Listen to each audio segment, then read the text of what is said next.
Hi y'all, this is Jace, she, they, and you found Jace Reads Romance, a community dedicated to empowering women about sex and sexuality through the reading of romance novels. So I'm going to tell you what I read. This was March 10th through the 16th. There were only 3 books. It was a very late reading week, so don't worry, get your comfy sexy on. I have my trusty sweatshirt cardigan. Make sure you have your emotional support water bottle and beverage of choice, and I'll get right into it. The first book that I read was Magic Slays. This is in the Kate Daniels series. If you do not know, I am committing in 2025 to reading the Kate Daniels series by Ilona Andrews. This is a PNR series that came out, whoa, God, almost 20 years ago?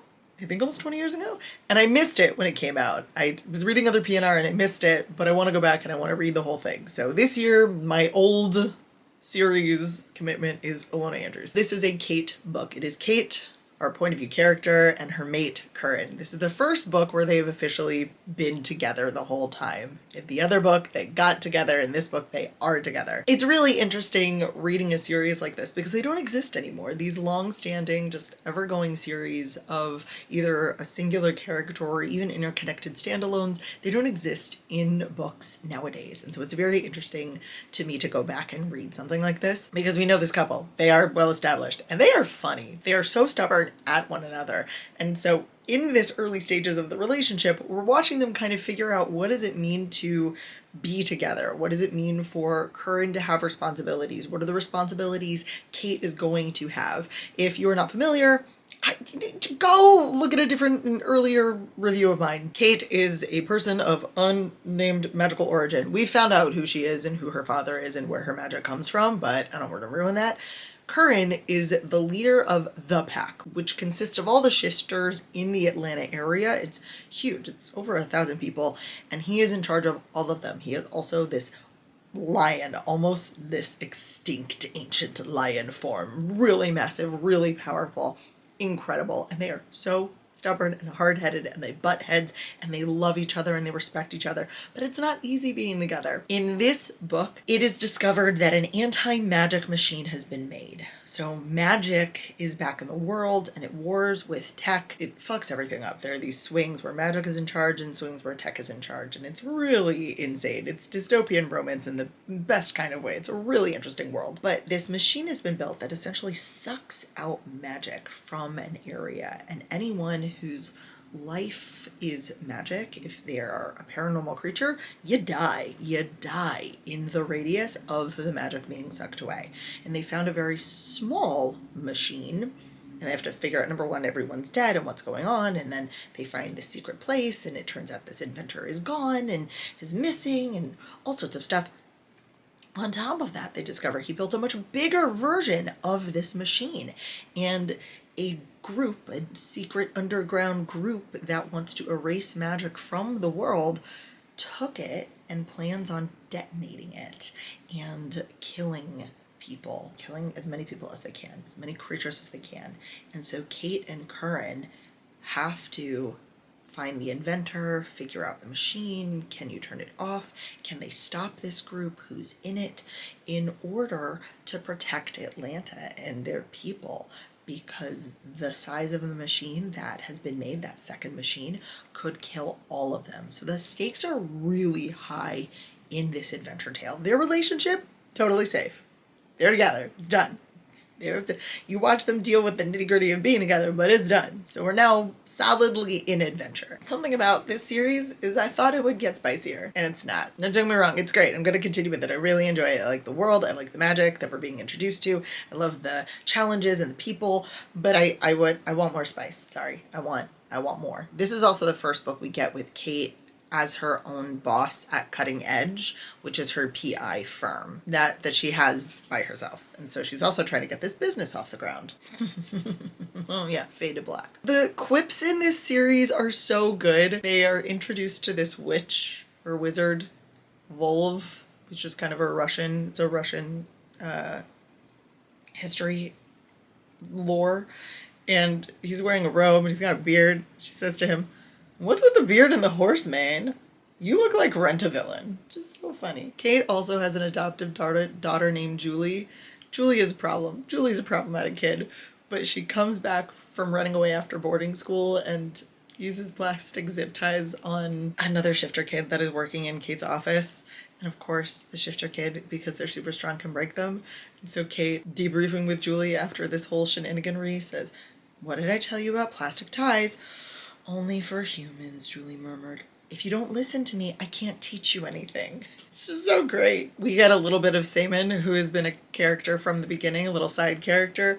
And it's very interesting because he's been propositioning Kate from the beginning.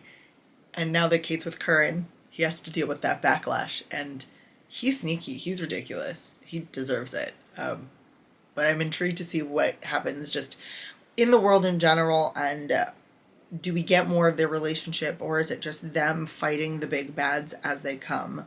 And I don't know, but this was book number 5, and I can't wait to see what happens. And like, we'll keep going. The next 2 books are both arcs. So the first one was Mrs. V's Hot Girl Summer. It came out on April 29th. It will be available by the time you get this video. I didn't love the writing style. There were so many aspects of this book that I loved, but for me, the writing style just didn't hit. So this might be a book that you love because of the writing style. And so I'm going to tell you all the things that are in it and that are great. And just know that the way it was executed wasn't for me. And it's not because I don't like A.H. Cunningham. I've read other books of theirs and I've really enjoyed them. This one in particular just didn't hit. The first thing that annoyed me is this does not take place in the summer. It is called Mrs. V's Hot Girl Summer. It takes place over Carnival, which is in the winter time. So I don't know why it's called Hot Girl Summer. Mrs. V, aka Trinidad, is a single mom of 2 teenage boys, and our MMC Orlando is the mentor to these boys. They're in a kind of Big Brothers program. And so Trinidad and Orlando tangentially know each other. He's much younger than she is, very cute. She's much older than he is, very attractive. Orlando is the breadwinner of his family. His father died. His mother has spiraled into depression, and he has been essentially raising his younger brothers, letting them have the life he never had, and taking care of his mom, who's been unable to cope with life. So he feels a lot of responsibility to his family, and also a lot of resentment to the brothers who, as they've gotten older, as they are now adults, don't feel the need to pick up the slack. Trinidad is a single mom. As I said, her ex left her. She has raised the boys, and she's kind of settled for this terrible, not even boyfriend, like terrible situationship. No, get out of the situationship. Get out. Just ask for what you want, demand what you want, get out of it. He's terrible. Her 2 boys pull a parent trap. Here's how. Orlando is planning to go down to this town in Florida for Carnival. He has 2 reasons for going. Number 1, he deserves a break with his friends. And number 2, turns out a girl that he had a fling with over the summer 5 years ago got pregnant and didn't tell him. So he has a daughter he now knows about, and he wants to go down and meet her. She lives there. So Orlando's going to this town. His friends are going to be joining him, and her 2 sons, Trinidad's, lie to her and say, "Oh, we've got a cheerleading competition down in Florida." They're both cheerleaders. Their dad doesn't support them. She fully supports them, and she says, "Okay, I will go and support you in this cheerleading competition. You are taking the bus with the rest of the team. I'll fly down." So she flies down and gets there, and no one knows what competition she's talking about. Everyone's saying, well, it's Carnival. It's packed. Everything's booked. There's nowhere to stay. She got tickets to fly there, but there's no hotel reservation under her name. There's no competition. And she calls her sons, and they're like, "Oh, wow, how terrible. Do you know who has a house down there? Orlando, do you know whose address? We just happen to have Orlando's address if you need to go crash with Orlando." So Trinidad shows up on his doorstep, ends up spending the weekend there because she can't get an earlier flight back due to it being Carnival. And they're stuck together in this new environment, very close to one another. They have to interact. She decides to take advantage of Carnival, and the tension between them comes to a head. There are so many good things. Both Trinidad and Orlando are Afro-Latina and Afro-Latino. Like, they have a mix of heritage. They really celebrate their cultures. There's a lot of references. There's a lot of food talk. There's a lot of community information, and just kind of like the whole community is celebrated in a really beautiful way, and I loved that. I like the age gap between them, that Orlando steps up and Trinidad learns to have fun and relax, that these two are very reliable people. They get along and they get each other. Both of them have had responsibilities put upon them that they didn't deserve, and both of them need to learn how to lean on others, ask for what they want, and also be vulnerable with what they need. It was the writing. I just felt like it was too fast. You put too much into a really small book. The book was less than 300 pages, and we've got the daughter, we've got the parent trapping, we've got the adventures, we've got the drama, we've got Trinidad's ex-boyfriend, and is she gonna break up with? It just felt like everything happened too fast and we didn't get to sit in the emotions of it. So you make a I didn't enjoy it. I didn't enjoy the way that made me feel. There's nothing wrong with it. It wasn't an inherently bad book. It's a story that I really wanted to read about. It's a character that I want to celebrate in the world. I want more stories about people like Trinidad and Orlando and their families and all of this. But in terms of the execution, we needed like 50 to, I'd say even 70 pages more of immersion in this plot, because it was like, boom, it just went one right after the other, and I never got a chance to breathe in not just the moments of plot, but also in the emotions of these characters. It was too fast. So for me, the book really didn't hit, but I would like to see if you enjoyed it, because I love A.H. Cunningham's other work, and I want A.H. Cunningham to continue to write books. Oh, I just ended the week unsatisfied. I read an arc of The Rivaled Crown, which is another book that came out in March, so it's definitely out by the time you read this. By the time you watch this. This is the final book in the Veiled Kingdom series. I loved The Veiled Kingdom. I read it in March of 2024, or maybe April of 2024. Didn't think anything of it. I think I chose it because it was pink and Holly Renee was going to be at a conference I was going to, and I loved it. I thought it was interesting. I thought the magic system was fun. I thought the spice was good. I thought the tension was delicious. I inhaled it.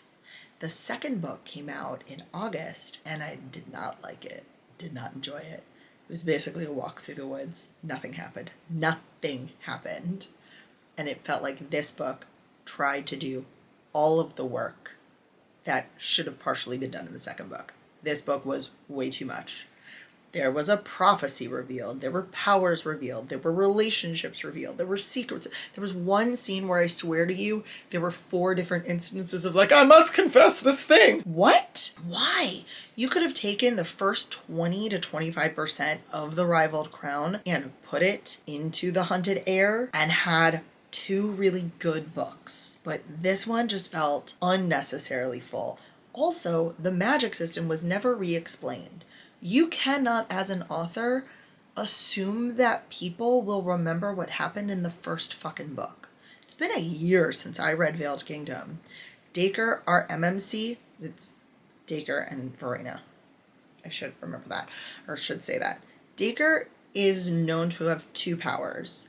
And I remember from the first book that one of them is healing, because it's a really big deal that he healed Verena, because he hadn't healed anyone since he tried healing his mother when she was wounded in battle and he couldn't save her. But his other power is never mentioned in this entire book, ever. I'm so mad about that I haven't gone back to the Veiled Kingdom to figure out what his fucking power was. I haven't. I don't know. Verena, at the end of the second book, and I'm ruining it because I'm ruining it, has powers emerge, but we don't really know what they are, and she doesn't understand what they are. And when we discover what they are, it's a really big deal, and then she and Dacre bond, and they're supposed to be able to feel each other's powers, but again, we don't know what his second fucking power is. They only talk about the healing. So what's the point of the first power if it never comes into play here? There's a magic system with these vessels and the kingdoms, and other ones are dying, and this one is, but it's never explained how that works. You're just trying to shove everything into a single book. I did not enjoy it. It was not enjoyable. It didn't make sense. And I think, quite honestly, because of how it was done, about 1/3 of everything that was revealed was unnecessary. I loved The Veiled Kingdom so much. Go read The Veiled Kingdom and then pretend that nothing happens after that. That's just the end, forever. Like the author died. She didn't die. She's totally fine. She's writing other things. I do not feel like the second 2 books stuck the landing that the first one promised. The first book was so good, and the other 2 just let me down. So that's how the week ended. Let me know in the comments if you've read any of these. Subscribe and like if you want to follow along for future updates on everything that I've read. Until the next time, this is Jace, holding space for you.